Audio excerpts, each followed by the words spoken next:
Hello ವೀಕ್ಷಕರೇ, ನಮಸ್ಕಾರ. ತಮ್ಮೆಲ್ಲರಿಗೂ ಭಾಗ್ಯ ಟಿವಿಗೆ ಮತ್ತೊಮ್ಮೆ ಸುಸ್ವಾಗತ ಕೋರ್ತಾ ಇದ್ದೀವಿ. ಭಾಗ್ಯ ಮತ್ತು ಗಿರೀಶ್. ಸ್ನೇಹಿತರೆ, ಅನೇಕ ರೀತಿಯಾದಂಥ ರೈಸ್ ಬಾತ್ ಮಾಡ್ತೀವಿ.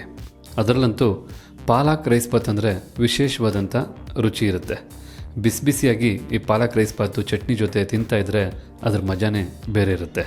ಹಾಗೆ ಬನ್ನಿ, ಇವತ್ತಿನ ವಿಡಿಯೋದಲ್ಲಿ ಹೋಟ್ಲುಗಳಲ್ಲಿ ಮಾಡ್ತಕ್ಕಂಥ ಪಾಲಕ್ ರೈಸ್ ಮನೆಯಲ್ಲೇ ಯಾವ ರೀತಿ ಮಾಡ್ಬೋದು ಅಂತ ತಿಳಿಸ್ಕೊಡ್ತಾ ಇದ್ದೀವಿ. ಹಾಗೆ ಮತ್ತೆ ಆಗ್ತಡ ಪಾಲಕ್ ರೈಸ್ ಮಾಡೋದಕ್ಕೆ ಏನೆಲ್ಲ ಪದಾರ್ಥಗಳು ಬೇಕು, ಹಾಗೆ ಮಾಡ್ತಕ್ಕಂಥ ವಿಧಾನ ಏನಂತ ಈಗ ನೋಡ್ಕೊಳ್ಳೋಣ. ಪಾಲಕ್ ರೈಸ್ ಮಾಡೋದಕ್ಕೋಸ್ಕರ ಮೊದಲಿಗೆ ನಾವು 1 ಕಟ್ಟಷ್ಟು ಪಾಲಕ್ ಸೊಪ್ಪನ್ನು ತೊಗೊಂಡಿದ್ದೀವಿ. ಹಾಗೆ 2 ಕಪ್ ಅಳತೆಯ ಅಕ್ಕಿ ಅಥವಾ ಅರ್ಧ kg ಅಕ್ಕಿ ತೊಗೋಬೇಕಾಗತ್ತೆ.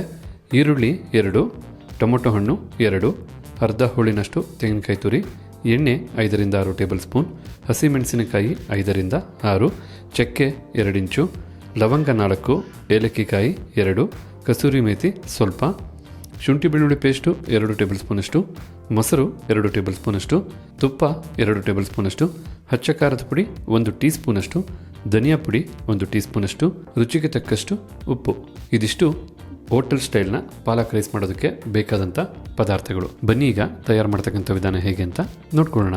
ಬೇಕಾದಂಥ ಪದಾರ್ಥನೆಲ್ಲ ನೋಡ್ಕೊಂಡಾದ ನಂತರ ಈಗೊಂದು ಬಾಣಲಿಗೆ 1/4 ಲೀಟ್ರಷ್ಟು ನೀರನ್ನು ಸೇರಿಸ್ಕೊಳ್ತಾ ಇದ್ದೀವಿ.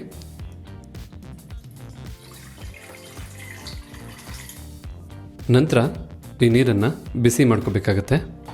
ಈ ನೀರು ಬಿಸಿ ಆದ ನಂತರ ಬಿಸಿ ನೀರಲ್ಲಿ ನಾವು ಪಾಲಕ್ ಸೊಪ್ಪನ್ನು ಬೇಯಿಸ್ಕೋಬೇಕಾಗತ್ತೆ. ಈಗ ಇಲ್ಲಿ ನೀರು ಬಿಸಿಯಾಗಿದೆ.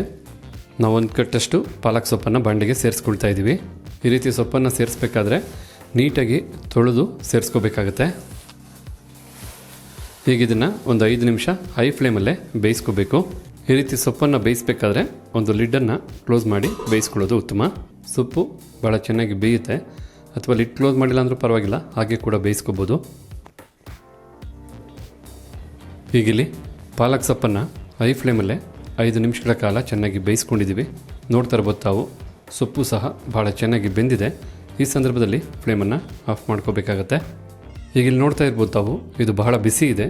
ಕಂಪ್ಲೀಟಾಗಿ ತಣ್ಣಗಾದ ನಂತರ ಇದನ್ನು ನಾವು ಮಿಕ್ಸಿ ಜಾರ್ಗೆ ಹಾಕಿ ನುಣ್ಣಿಗೆ ರುಬ್ಕೊಬೇಕಾಗತ್ತೆ. ಈಗಿಲ್ಲೊಂದು ಮಿಕ್ಸಿ ಜಾರ್ಗೆ ಬೆಂದು ತಣ್ಣಗಾಗಿರ್ತಕ್ಕಂಥ ಪಾಲಕ್ ಸೊಪ್ಪನ್ನು ಸೇರಿಸ್ಕೊಳ್ತಾ ಇದ್ದೀವಿ.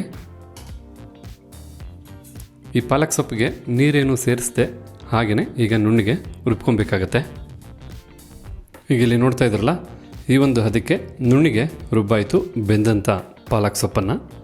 ಈ ರೀತಿಯಾಗಿ ಪಾಲಕ್ ಸೊಪ್ಪನ್ನು ನುಣ್ಣಿಗೆ ರುಬ್ಬಾದ ನಂತರ ಅರ್ಧ ಹೋಳಿನಷ್ಟು ತುರಿದಂಥ ತೆಂಗಿನಕಾಯಿನ ಮಿಕ್ಸಿ ಜಾರ್ಗೆ ಸೇರಿಸ್ಕೊಂಡು ಇದನ್ನು ಸಹ ನುಣ್ಣಿಗೆ ರುಬ್ಕೊಬೇಕಾಗತ್ತೆ. ತೆಂಗಿನಕಾಯಿ ರುಬ್ಬೋದಕ್ಕೋಸ್ಕರ ಸ್ವಲ್ಪ ನೀರನ್ನು ಸೇರಿಸ್ಕೊಳ್ತಾ ಇದ್ದೀವಿ. ಈಗ ಇದನ್ನು ನುಣ್ಣಿಗೆ ರುಬ್ಕೊಬೇಕಾಗತ್ತೆ. ತುರಿದಂಥ ತೆಂಗಿನಕಾಯಿನ ಸಹ ಈ ಒಂದು ಹದಕ್ಕೆ ಪೇಸ್ಟ್ ಮಾಡ್ಕೊಂಡಿದ್ದೀವಿ. ಪಾಲಕ್ ಸೊಪ್ಪು ಮತ್ತು ತೆಂಗಿನಕಾಯಿ ತುರಿನ ನುಣ್ಣಿಗೆ ರುಬ್ಬಾದ ನಂತರ ಈಗ ಒಂದು ಬೌಲ್ಗೆ ನಾವು ತೊಗೊಂಡಂಥ ಅರ್ಧ kg ಅಕ್ಕಿನ ಸೇರಿಸ್ಕೊಳ್ತಾ ಇದ್ದೀವಿ. ನಂತರ ಈಗ ಅಕ್ಕಿ ಮುಳುಗುವಷ್ಟು ನೀರನ್ನು ಸೇರಿಸಿ 10 ನಿಮಿಷಗಳ ಕಾಲ ಅಕ್ಕಿನ ಚೆನ್ನಾಗಿ ನೆನೆಸ್ಕೋಬೇಕಾಗತ್ತೆ. ಅಕ್ಕಿ ನೆನೆತಕ್ಕಂಥ ಈ 10 ನಿಮಿಷದಲ್ಲಿ ನಾವು ಪಾಲಕ್ ಸೊಪ್ಪಿನ ರೈಸ್ ಬಾತ್ ಮಾಡೋದಕ್ಕೆ ಬೇಕಾದಂಥ ಒಗ್ಗರಣೆಯನ್ನು ಮಾಡ್ಕೊಳ್ಳೋಣ. ನಂತರ ನಾವೀಗಿಲ್ಲೊಂದು ಕುಕ್ಕರ್ನ ಬಿಸಿ ಮಾಡ್ಕೊಳ್ತಾ ಇದ್ದೀವಿ. ಈಗ ಬಿಸಿಯಾದಂಥ ಕುಕ್ಕರ್ಗೆ ಎಣ್ಣೆನ ಸೇರಿಸ್ಕೊಳ್ತಾ ಇದ್ದೀವಿ. ಎಣ್ಣೆನೂ ಸಹ ಸ್ವಲ್ಪ ಬಿಸಿ ಆಗಬೇಕು. ಹಾಗೆ ಬಿಸಿಯಾದಂಥ ಎಣ್ಣೆಗೆ ಚಕ್ಕೆ, ಲವಂಗ, ಏಲಕ್ಕಿಕಾಯಿ, ಕಸೂರಿ ಮೇಥಿನ ಸೇರಿಸ್ಕೊಳ್ತಾ ಇದ್ದೀವಿ. ಇದನ್ನು ಒಮ್ಮೆ ನೀಟಾಗಿ ಬಿಸಿ ಮಾಡಿಕೊಂಡ್ರೆ ಸಾಕಾಗತ್ತೆ. ನಂತರ ಈಗ ಹಸಿಮೆಣಸಿನಕಾಯಿನ ಕುಕ್ಕರ್ಗೆ ಸೇರಿಸ್ಕೊಳ್ತಾ ಇದ್ದೀವಿ. ಹಾಗೆ ಶುಂಠಿ ಬೆಳ್ಳುಳ್ಳಿ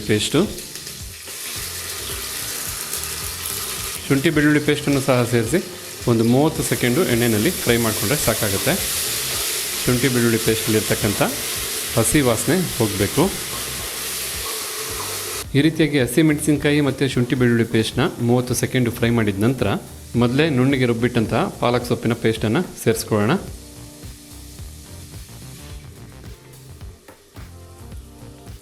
ಈ ರೀತಿ ಪಾಲಕ್ ಸೊಪ್ಪಿನ ಪೇಸ್ಟನ್ನು ಸೇರಿಸಿ ಒಂದು 2 ನಿಮಿಷಗಳ ಕಾಲ ಲೋ ಫ್ಲೇಮಲ್ಲೇ ಫ್ರೈ ಮಾಡ್ಕೋಬೇಕಾಗತ್ತೆ.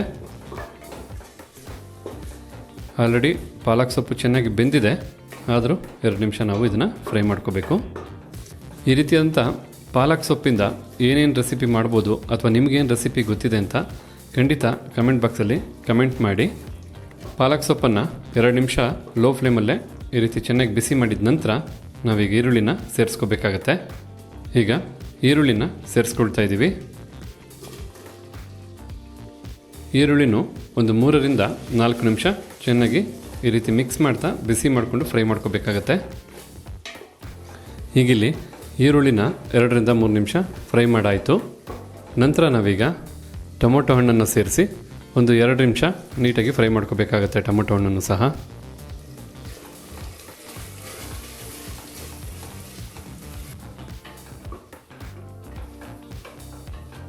ಹೀಗಿಲ್ಲಿ ಟೊಮೊಟೊ ಹಣ್ಣನ್ನು ಸಹ ಚೆನ್ನಾಗಿ ಫ್ರೈ ಮಾಡಾಯಿತು.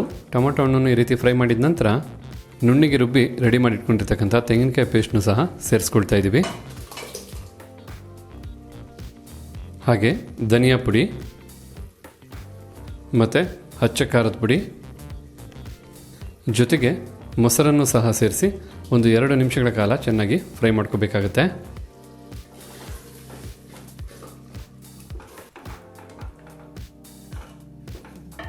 ನಂತರ ಈಗ ನೀರನ್ನು ಸೇರಿಸ್ಕೋಬೇಕಾಗತ್ತೆ. ನಾವು ಮೊದಲೇ 10 ನಿಮಿಷ ಅಕ್ಕಿನ ನೀರಲ್ಲಿ ನೆನೆಸಿದ್ದೀವಿ. ಆದ ಕಾರಣ 2 ಕಪ್ ಅಕ್ಕಿ ಅಳತೆಗೆ 3 ಕಪ್ಪಷ್ಟು ನೀರು ಸಾಕಾಗುತ್ತೆ. ಮೊದಲಿಗೆ ನಾವು 1 ಕಪ್ ಅಳತೆಯ ಪಾಲಕ್ ಸೊಪ್ಪನ್ನು ಬೇಯಿಸಿ ಬಸ್ತಂಥ ನೀರನ್ನು ಸೇರಿಸ್ಕೊಂಡ್ವಿ. ನೋಡ್ತಾ ಇದ್ರಲ್ಲ, ನಾವು ಯಾವ ಕಪ್ಪಿನ ಅಳತೆಯಲ್ಲಿ 2 ಕಪ್ಪಷ್ಟು ಅಕ್ಕಿ ತೊಗೊಂಡಿದ್ವಿ ಅದೇ ಕಪ್ಪಲ್ಲಿ 3 ಕಪ್ನಷ್ಟು ಅಳತೆ ನೀರನ್ನು ಸೇರಿಸ್ಕೊಳ್ತಾ ಇದ್ದೀವಿ ಅಷ್ಟೇ. ನಂತರ ಈಗ 10 ನಿಮಿಷಗಳ ಕಾಲ ಚೆನ್ನಾಗಿ ನೀರಲ್ಲಿ ನೆನೆಸಿದಂಥ ಅಕ್ಕಿನ ಕುಕ್ಕರ್ಗೆ ಸೇರಿಸ್ಕೊಳ್ತಾ ಇದ್ದೀವಿ. ಈಗ ರುಚಿಗೆ ತಕ್ಕಷ್ಟು ಉಪ್ಪನ್ನು ಸೇರಿಸಿ ಚೆನ್ನಾಗಿ ಮಿಕ್ಸ್ ಮಾಡ್ಕೋಬೇಕಾಗತ್ತೆ.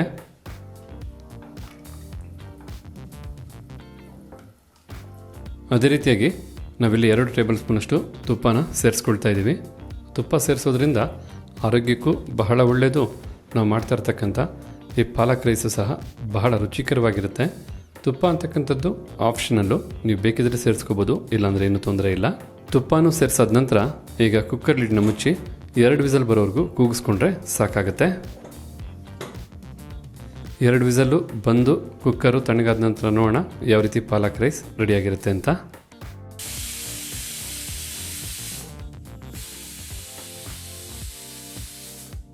ಹೀಗಿಲ್ಲಿ ಕುಕ್ಕರು 2 ವಿಸಲ್ ಬಂದಾಯಿತು. ಈಗ ಫ್ಲೇಮನ್ನು ಆಫ್ ಮಾಡ್ಕೊಳ್ಳೋಣ. ಕುಕ್ಕರ್ ತಣ್ಣಗಾಗಲಿ, ತಣ್ಣಗಾದ ನಂತರ ನೋಡೋಣ ಯಾವ ರೀತಿ ಪಾಲಕ್ ರೈಸ್ ಸಿದ್ಧವಾಗಿರುತ್ತೆ ಅಂತ. ಹೀಗಿಲ್ಲಿ ಕುಕ್ಕರ್ ಕಂಪ್ಲೀಟಾಗಿ ತಣ್ಣಗಾಗಿದೆ. ಬನ್ನಿ ಲಿಡ್ಡನ್ನು ಓಪನ್ ಮಾಡೋಣ, ಯಾವ ರೀತಿ ಪಾಲಕ್ ರೈಸ್ ಬಾತ್ ರೆಡಿಯಾಗಿದೆ ಅಂತ ನೋಡೇ ಬಿಡೋಣ. ನೋಡ್ತಾ ಇದ್ರಲ್ಲ, ಇಲ್ಲಿ ಮಸಾಲ ಎಲ್ಲ ಮೇಲೆ ತೇಲ್ ಬಂದಿದೆ. ಈಗೊಮ್ಮೆ ನೀಟಾಗಿ ಮಿಕ್ಸ್ ಮಾಡ್ಕೋಬೇಕಾಗತ್ತೆ. ಈ ರೀತಿ ನಾಜೂಕಾಗಿ ಮಿಕ್ಸ್ ಮಾಡ್ಕೋಬೇಕಾಗತ್ತೆ. ಈ ಪಾಲಕ್ ರೈಸಿನ ಪರಿಮಳ ಅಂತೂ ಬಹಳ ಘಮ ಘಮ ಅಂತ ಬರ್ತಾ ಇದೆ. ನೋಡ್ತಾ ಇದ್ದರೆ ಮತ್ತು ಈ ಪರಿಮಳಕ್ಕೆ ಎಷ್ಟೊತ್ತಿಗೆ ತಿನ್ನಬೇಕು ಅಂತ ಮನೆ ಮಂದಿಯೆಲ್ಲ ಕಾಯ್ತಾ ಇರ್ತಾರೆ. ಅಷ್ಟು ರುಚಿಯಾಗಿರುತ್ತೆ ಈ ರೀತಿಯಾದಂಥ ಪಾಲಕ್ ರೈಸ್. ಹಾಗಿದ್ರೆ ನೋಡ್ಕೊಂಡ್ರಲ್ಲ ವೀಕ್ಷಕರೇ, ಹೋಟೆಲ್ ಶೈಲಿಯ ಪಾಲಕ್ ರೈಸ್ನ ಮನೇಲೆ ಯಾವ ರೀತಿ ಮಾಡ್ಕೋಬೋದು ಅಂತ. ಖಂಡಿತ ಈ ವಿಡಿಯೋ ನಿಮಗೆಲ್ಲರಿಗೂ ಇಷ್ಟ ಆಗಿದೆ ಅಂತ ತಿಳ್ಕೊಂಡಿದ್ದೀನಿ. ಒಮ್ಮೆ ಈ ರೀತಿಯಾದಂಥ ಪಾಲಕ್ ರೈಸ್ ಬಾತ್ನ ಮಾಡಿ ನೋಡಿ, ಮನೆ ಮಂದಿಯೆಲ್ಲ ಬಹಳ ಇಷ್ಟಪಡ್ತಾರೆ. ಹಾಗಿದ್ರೆ ಇವತ್ತು ನಾವು ಮಾಡಿದಂಥ ಈ ಪಾಲಕ್ ರೈಸ್ ಬಾತ್ ತಮಗೆಲ್ಲರಿಗೂ ಇಷ್ಟ ಆಗಿದರೆ ಈ ವಿಡಿಯೋಗೊಂದು ಲೈಕ್ ಮಾಡಿ, ಜೊತೆಗೆ ತಮ್ಮ ಅನಿಸಿಕೆ ಅಭಿಪ್ರಾಯ ಏನಿದೆ ಅನ್ನೋದನ್ನು ಕಮೆಂಟ್ ಬಾಕ್ಸಲ್ಲಿ ಕಮೆಂಟ್ ಮಾಡಿ. ಅಷ್ಟೇ ಅಲ್ಲ, ಈ ವಿಡಿಯೋನ ಮತ್ತೊಬ್ಬರಿಗೂ ಹೆಲ್ಪ್ ಆಗೋ ಹಾಗೆ ಶೇರ್ ಮಾಡಿ ಅಂತ ಹೇಳ್ತಾ ತಮಗೆಲ್ಲರಿಗೂ ಧನ್ಯವಾದನ ಅರ್ಪಿಸ್ತಾ ಇದ್ದೀವಿ. ಭಾಗ್ಯ ಮತ್ತು ಗಿರೀಶ್. ಮತ್ತೆ ಹೊಸ ವಿಡಿಯೋದಲ್ಲಿ ಭೇಟಿಯಾಗೋಣ ಹೊಸ ಒಂದು ರೆಸಿಪಿ ಜೊತೆ. ಅಲ್ಲಿವರೆಗೂ ನಮಸ್ಕಾರ ವೀಕ್ಷಕರೇ.